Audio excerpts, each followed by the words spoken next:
When did you find out? Had some problems in the summer. Didn't have any energy and stuff like that. So they started thinking it was a little bit of the medication I was on, and then finally we went and saw it. My wife got me an appointment with an upper GI, and so did all that, and I'm sitting there, I guess, in the recovery room. My daughter's in the waiting room. My wife goes in to meet with the doctor. They asked her to come in, and they told her the news. And I knew when they walked out of the doctor's office, I knew something wasn't good. And they came in there and told me I had a tumor on my stomach. He did a biopsy on it right then, sent it off, and then 2 days later we found out that it was cancer. So what has it been like for you and the family since, putting football aside for the moment, but what has it been like for the family with the C word now a part of your daily talking pattern? Well, you know what's funny is the first night, that was a Wednesday night, my older son coaches with us, and we've told him he stays downstairs. We basically have a downstairs house, an apartment. He stays downstairs, and he was upstairs. You could tell he was upset. My son Caleb, you know Caleb, he's out in Pensacola at the University of West Florida as a quarterback coach. He's on the phone. My daughter Kinley, you've seen her many a times. She's right there. My wife's upset. Everybody's, kind of solemn, boo-hooing and everything. And finally I had enough of it. I said, you know what? I said, we ain't going to be this woe is me. I said, we can't have it. I said, and I told them flat out, I said, I'm a winner. I said, basically, and they were all looking at me just kind of dumbfounded. I said, the only games I've ever lost is the games with a roof over my head. I said, we ain't going to lose this. I said, we're going to fight it, and we're going to get through it. And I know we've got some great doctors. We talk about football and baseball, hitting the ball, running the ball, shooting the ball. But there's a lot of people that don't count their talent. Doctors, nurses, people who change the oil in your car. They got a lot of talent. There's going to be a lot of people taking care of Buddy Nobles. And there's been a lot of thoughts and prayers, starting right off with my family and my wife. But it was kind of, boo-hoo at the house, but we're getting through it now. The thing we want to see is the game plan, with our doctors and everything, see what the game plan is. So it's part of life now. And you mentioned you want to see the playbook, and this is something where you've got to get the ground game going. I mean, literally, this is like, all right, we've got to get the basics figured out. It's blocking and tackling, and how do we keep moving things, whether it's 3 yards in a cloud of dust or depending on the offense that you like. But it is literally game plan these days about doing things and figuring them all out. Well, and you know what? That's what we want to do. We want to figure out the game plan. And I have to realize of this game plan, I'm not in charge. That's the thing. That's the hard thing I'm having, because I told my wife, I said, well, we have an open date after Fitzgerald, then we have an open date after, I think it's Charlton. And she said, well, just remember, you're not in charge of this. So we got to get this handled. And she's the one in charge, knowing where I'm supposed to be. She tells me she'll come by here and say, we got to go. And that's what we've already figured out. So it's one of those things. That's the hardest thing that I've had to realize. I'm not putting this game plan together. But hopefully, you know what? I know God's in charge, and He's going to take care of me. He's given me some great doctors already, and we're going to see what happens. What's been the most sobering thing about this whole, ever since the doctors told you and ever since the family was told, has there been one thing that has pulled you back and you've had your holy blank moment about all this? Well, you know what? I tell people I'm scared, but I'm not scared.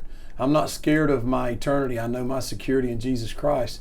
But what scares me is here's on earth. I don't know, what I'm going to do. And I have people calling me, texting me. Somebody called me the other night, and we must have talked for 30 minutes.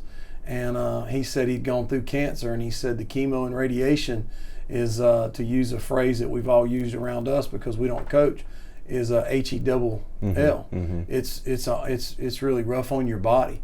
And that's the thing that scares me. I'm not scared of my future. I'm just scared of what I got to face because I don't know. That's the unknown. And people are calling me and telling me, and man, I appreciate all the thoughts and prayers, but that's it, probably the unknown, the scared of the unknown. And the coaching fraternity, and that's what it is. I mean, I have, every place I've gone leading up to coming here, every coach I've run into has said, tell Buddy that we're thinking about him, tell him that we love him, tell him that whatever he needs, just, have him reach out and let us know. I mean, the coaching fraternity is that, and this is one of those things, sadly, that reinforces it too much, I think. Well, and you know what? We got to realize that we are a coaching fraternity.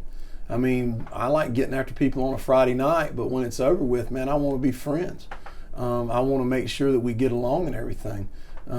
Probably the one thing I'd like to do is make the final game and let somebody let me win. Not really, but you know, we are a fraternity, and I think people don't realize that, because when I got with a guy like Robbie Pruitt, I mean, who would have known the friendship and the brotherhood that we've had for 30 plus years now is unbelievable. You know, you got guys like Mike West calling me the other day, Randy Garrett, Mike Booth, Ronnie Pruitt. I got guys from Florida calling me, texting me. It's just unbelievable. Chad Campbell called me today and just told me, said, hey, I'm just thinking about you. And that's a tough cuz right there now. If you're going to play for Chad, you're going to be hardcore. But for him to call me and say, hey, I just want you to know I'm thinking about you, that means a lot. And getting a lot of texts, a lot of emails. But we are a fraternity, and it means a lot for people to care for each other. I mean, like I said, I know I want to get after people on Friday night out on our field or somebody else's field, but to know that they care that much about me means a lot. How much of an informed patient have you become now, knowing what's coming down the line? I've kind of Googled some things. I'm not very good at the internet and stuff like that. But I've kind of Googled some things, maybe, you know, like learning about the PET scan yesterday. My wife told me some things that were going to happen and what they were going to do and how they were going to inject it. And then, you know, we've kind of started looking at different places and everything. So kind of getting informed, but I think my wife knows the most.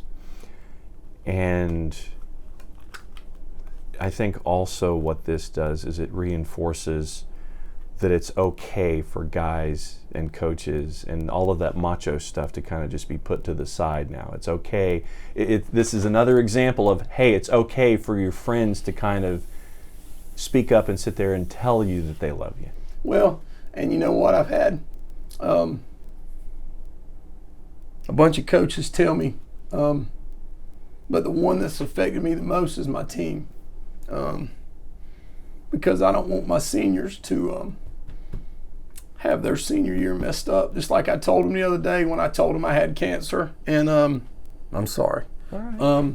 I told them I had cancer. I said, you know, and they're all dropping their head. I said, we're not going to have a woe is me moment. I said, we ain't playing this season for Buddy Nobles.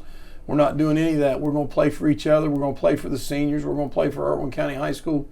And we're going to play for Osceola.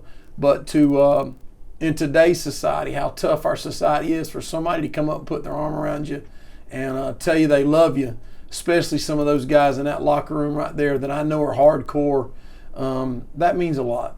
That really does. And I know that the road is long, and you're a part of a fraternity and a sorority now. You're part of a group where it is now marked by time. Mm-hmm. It is literally, you are doing things X amount of activity at a time. Life is 6 months at a time. Life is 3 months at a time now, because of all these markers that you have to hit. It's almost like mapping out a season now, where football season, you have all your game plan, everything's squared away, and now life is marked with that kind of a game plan in the smallest increments possible. It's getting to the next play now. Well, and I've kind of learned to take a step back at practice. Yeah. And let my coaches coach, and they've done a great job. I've brought my golf cart from home. I stay on the golf cart a little bit more because I spend the energy, and I've learned to take a 5 or a 10 minute cat nap. I kind of look at today more than I do 3 weeks from now. And I think that's probably how my life's going to go for a little while, until we get the game plan going like we talked about. And just to see exactly. Somebody said something the other day, a couple people were talking to me, he said, man, it couldn't have happened at a worse time. And then the other person goes, no, it's good because his mind's on football. And that's true. My mind's on football. Just like I was joking with you, my wife knows everything, but she tells me, hey, we're going to the doctor here. And it's only been a week and a half. So, you know, I do map it out a little bit different now, John. What's it like having a director of cancer operations? What's it like having a DCO like that? She's unbelievable. My wife, Tammy, we've been married 34 years this year, and she's always told me, wherever you go, I'll go. And I told her one time if she ever left me, I wasn't staying with the kids, I was going with her. So, but just to have her by my side, driving me to those places, taking notes, looking up stuff on the internet already. And she's a full-blown math teacher. She's a real teacher. She's not like a weightlifting coach, a football coach. She still takes care of her classes. It's unbelievable to have her by my side. But you know what? God put us together a long time ago, and I thank her for that.